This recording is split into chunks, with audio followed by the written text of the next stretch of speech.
Good morning. Thank you, Enakshi, for the invitation. So I'm going to be talking about augmented reality displays. I know this is an optical fibers session, so doesn't sound like it's a good fit, but I added a couple of projects that are fiber related into my talk to make it better suited. But most of it will be about augmented reality displays, the work that we do in that field. I'd like to start with introducing the overall research agenda projects of my group at Koç University. So we have been developing MEMS scanners, micro-optics, spectrometers, biosensors, and thermal sensors for the last 15 years or so, since I established the lab. And in the last 5-6 years, we have focused a lot more on system-level research and commercialization of these technologies developed in the previous decade. So there are 5 spin-off companies, actually, from my lab. And the projects are, one is on point-of-care blood analyzer for diagnostics. Another one, a very interesting, exciting project for us is Parkinson brain stimulator. It's not a deep brain stimulator. It's actually a stimulator, electrical stimulator from the ear that has been shown to be very effective in suppressing Parkinson's symptoms. That is ongoing. It doesn't have much optics really in it. Third project is Quantec. It became a spin-off company nearly 5 years ago. So we are using quantum dots. And we developed an optical sensor that is actually, it has a fiber optic just to bring in the excitation light and to collect the light from the liquid. So we are essentially tagging liquids with quantum dots, and where our optical sensor can tell the quantity, how many ppms, parts per million of particles are present, and from which wavelength. So we can have several quantum dots in different wavelengths simultaneously at different quantities, and the sensor is able to tell in real time. And the main topic of the talk is going to be about augmented reality, where we have 2 activities. One is CY Vision. It is actually located in Silicon Valley, which we spun off about 3 years ago from my lab. It started with a European Research Council project. We are developing holographic augmented reality glasses. And also I will be talking about head-mounted projection displays and augmented reality screens. That has become another spin-off activity, Augmency. Okay, so let me start with the one that has some optical fiber sensors in it. It's fairly simple use for optical fiber, but in the end it does something quite useful. So this is a blood analyzer device that we have developed. And what you see on the right-hand side, what you see is the cartridge. You put a finger prick blood, and then it gets sucked in, and then there's an interaction chamber here. We have a fiber coming in and fiber at the pickup. It's completely passive cartridge, and this is the main reader unit. It works in a way similar to blood glucose measurement devices. There is a disposable cartridge and a reader device. Let me show a little bit more detail. This is a cross-sectional view of the cartridge. It's a little exaggerated. So we have LED light coming in, laser or as well as LED we have tried. LED works better. So this is a multi-mode fibers, roughly 300 to 400 micron core size. It brings in the light, and there is a nickel piece attached to the tip of it. Inside the reader device, we have an electrocoil that is magnetically actuating this. Initially, this project started as a MEMS project, but later, since MEMS did not do too well when we were trying to use it with whole blood, we switched to optical fiber technology. So we give a little bit of offset here with the collection fiber, and then after collection on the right-hand side, there is another fiber here which takes the light to the detector. And as this cantilever vibrates, so you could see in this illustration, light goes in and out of the receiving fiber and creates a signal. So with the vertical offset, there's a sweet spot. We don't want to maximize the DC value of the light. We want to maximize the AC value. And then with the vertical offset of roughly 100 micron or so, we are getting good AC signal. I will just skip the details, but this is where we are in this project. We have started recently clinical trials, and the value measured it's a prothrombin time measurement. It's essentially related to blood coagulation time, and it's reported as standardized international normalized ratio, I think, INR values. So this is a hospital unit for different patients. This is what we have measured. And this is the most popular device for point-of-care diagnostics available in the market. It has something like 90% of the market, but it's measuring using electrochemical. It's an electrochemical measurement principle, whereas we have a much more direct measurement principle. You could see this is better accuracy, as well as it's able to measure INR values that are higher than 4, which is important for patients on anticoagulant therapy. Okay, so let me switch to the main topic of the talk. So this is evolution of computing, how things have evolved. So this is the first computer revolution. If you are old enough, you will remember IBM was the king of the domain, and then number of units was in the order of 1 million units of devices. Second computing revolution came with the PC, and Microsoft, Intel, Dell became household names. And then third computing revolution was with web. Number of devices reached out to about billion. And the fourth computing revolution, we could say, was with mobile.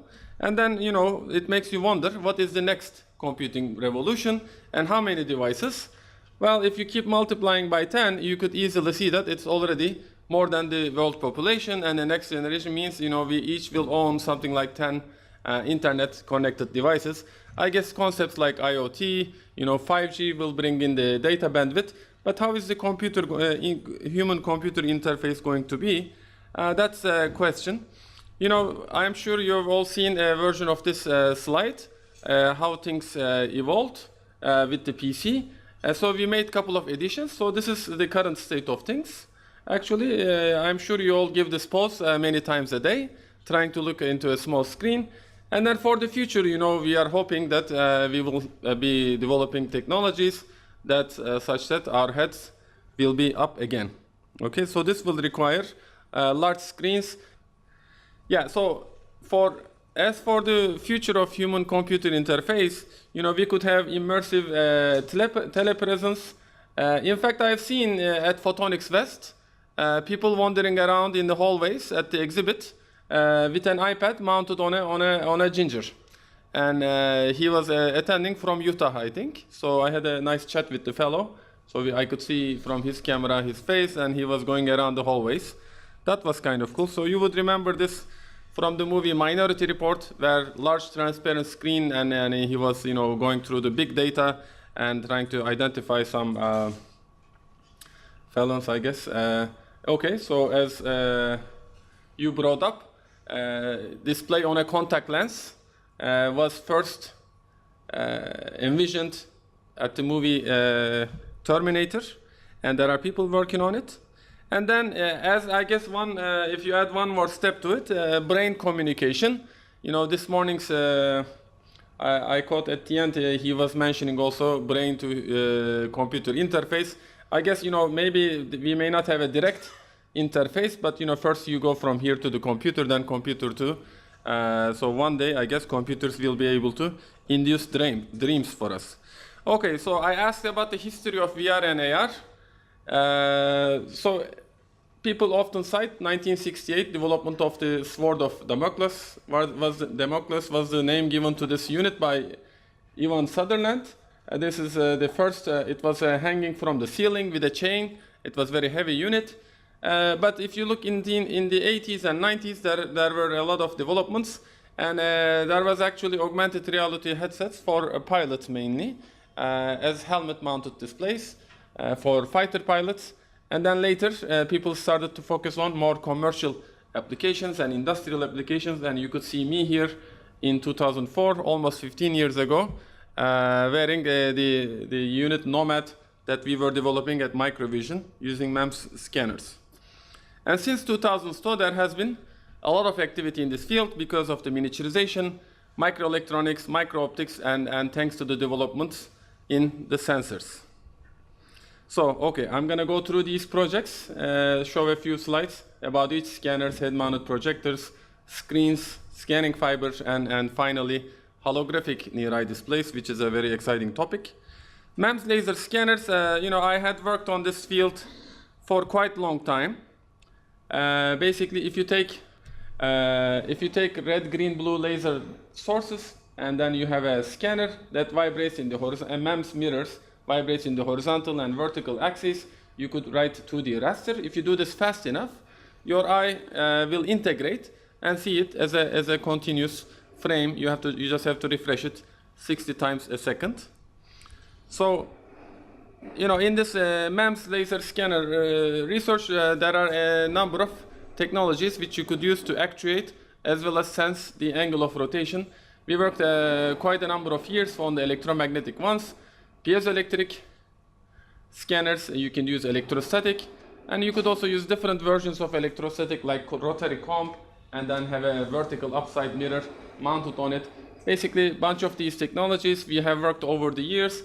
They all have different merits. I think piezoelectric probably gives the best and highest performance, and with electromagnetic we achieved the best two-axis performance over the years. These are all, record performance devices, and eventually they made it to units like this. This had MEMS laser scanner inside. It was the first laser-based augmented reality display. This is already 15 years ago, and this was the first Pico projector module that had the MEMS scanner and 3 lasers inside, but all the electronics was in a large box. And then by year 2010, this became a commercial Pico projector. So this was the first time this name was pronounced Pico projector. There's nothing really Pico about it, but I guess it sounded cool as an accessory for phones. But we waited over the years, year after year, that when it is going to be embedded inside the phones. Never happened. I guess main reason was, well, there has been some brands who tried to integrate phone with such laser scanning projectors, but they did not sell too many. Main reason is, MEMS scanners are actually good enough, but lasers are expensive, unfortunately. There is no display application that used the lasers extensively so that price would come down. Cost of laser dominated these products. But what we have done was, over the years, we developed 3D Pico projectors where you would view with a passive glass, and you could turn your bedroom, living room to a cinema movie theater, 3D movie theater, simply by using a Pico projector, your mobile phone, and passive glasses. And we have also worked on autostereoscopic 3D projectors, which is like, each eye receives light from one projector, and as he moves around, we had the screen rotating and with a camera tracking his face so that I can redirect this light so he would see 3D automatically without wearing glasses. And then later, we did something. We put the projector on the head, mounted it on a baseball cap, and that worked out quite interestingly. So we developed this, we call it Cyclaps integrated headset. For industrial applications. So this is the final product that has a camera, Pico projector, and bunch of sensors in it. Inertial sensors, proximity sensors, etc. So it's a really integrated computer, almost as powerful as a phone, except that it doesn't have the SIM card. And you could do remote assistance with it, talk to a person, and then the person would also be able to see through the camera whatever you are looking at and assist in. You could also, use it underwater. We made a unit that was watertight. I guess your swimming doesn't have to be a dull exercise. You could watch video while swimming if you want to. And interaction on an armband. And this was using retroreflectors on the wall. This is a retroreflector fabric which sends the light back to where it came from. Since this is a head-mounted projector, it is looking super bright. This is actually in a surgery room. We had a surgeon try it to look at live data of MRI data of the patient during surgery, and whenever he turns his head towards this direction, this becomes a bright display. Okay, so let me show you something about using retroreflectors. Brightness is very interesting. So we built some transparent retroreflectors Look at this. When I project on a piece of paper, it gets very dim as the screen moves away. Obviously, you make a large projection, then it is not very bright. But if I build, this is transparent, you could see behind it, but also remains to be about the same brightness, even though you move further and further away, because it is a transparent retroreflective screen we have built. We have also added things like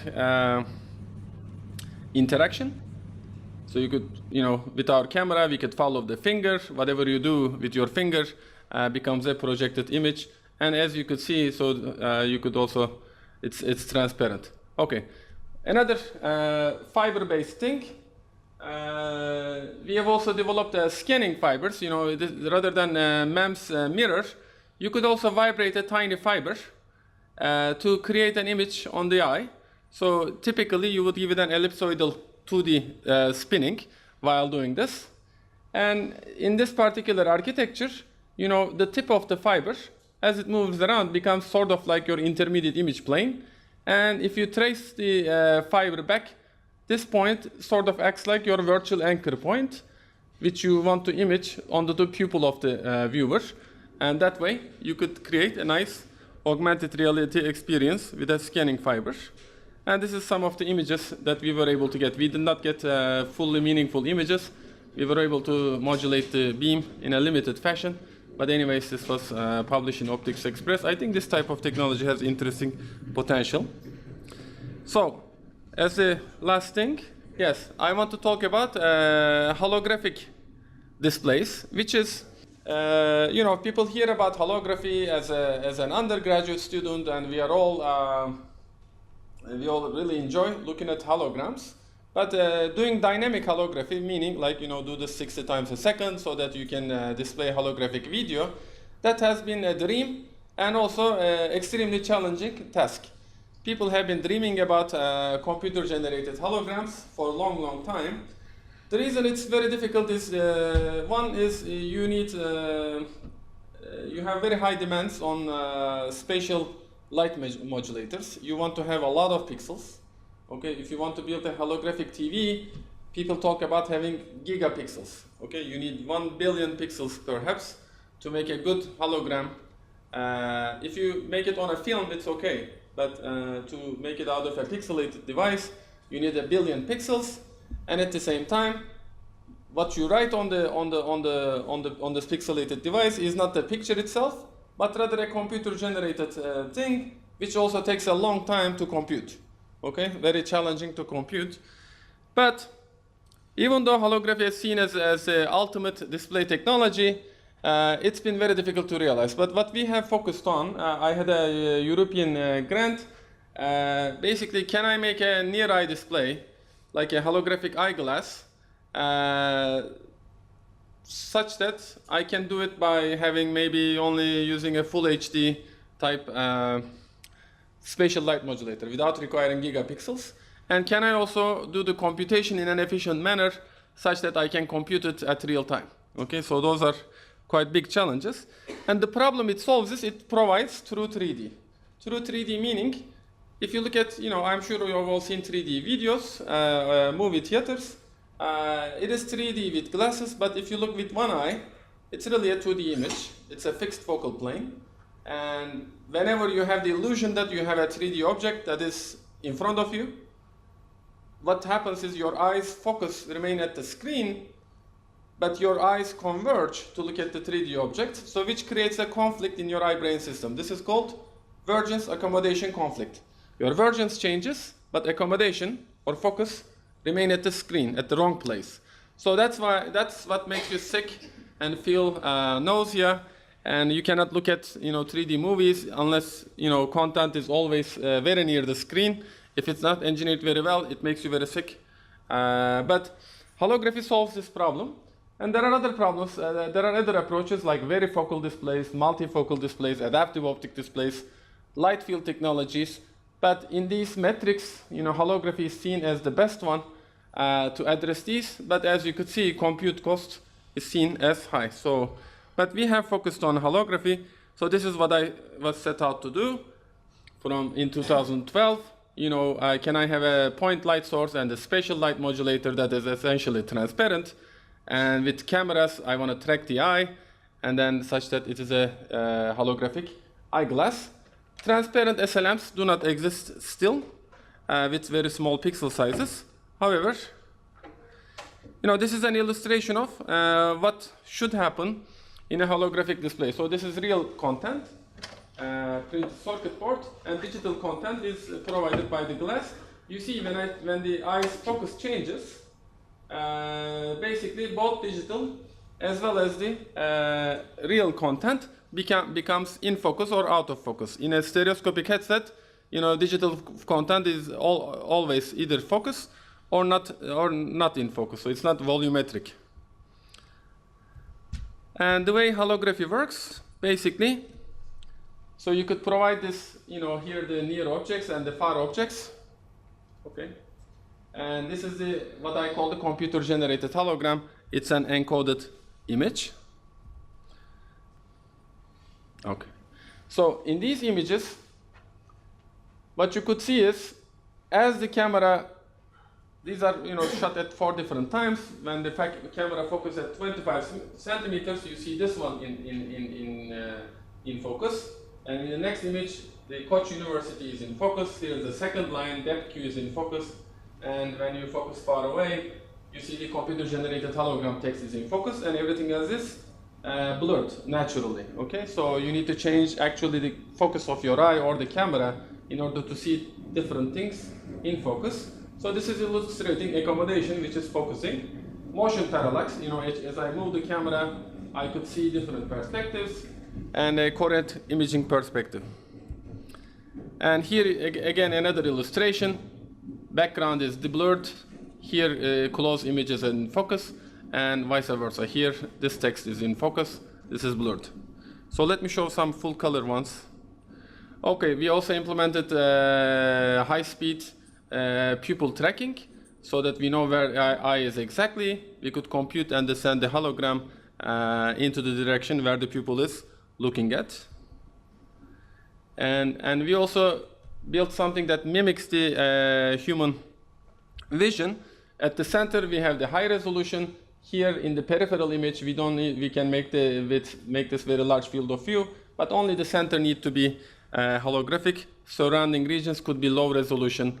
Any micro display panel could be used.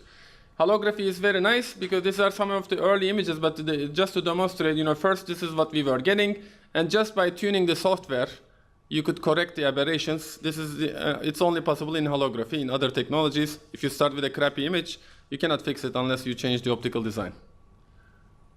Okay, so let me show again this, focusing aspect. And here is some of the latest images, full color, and the cube, world image actually becomes blurred sort of when it is flying through the background.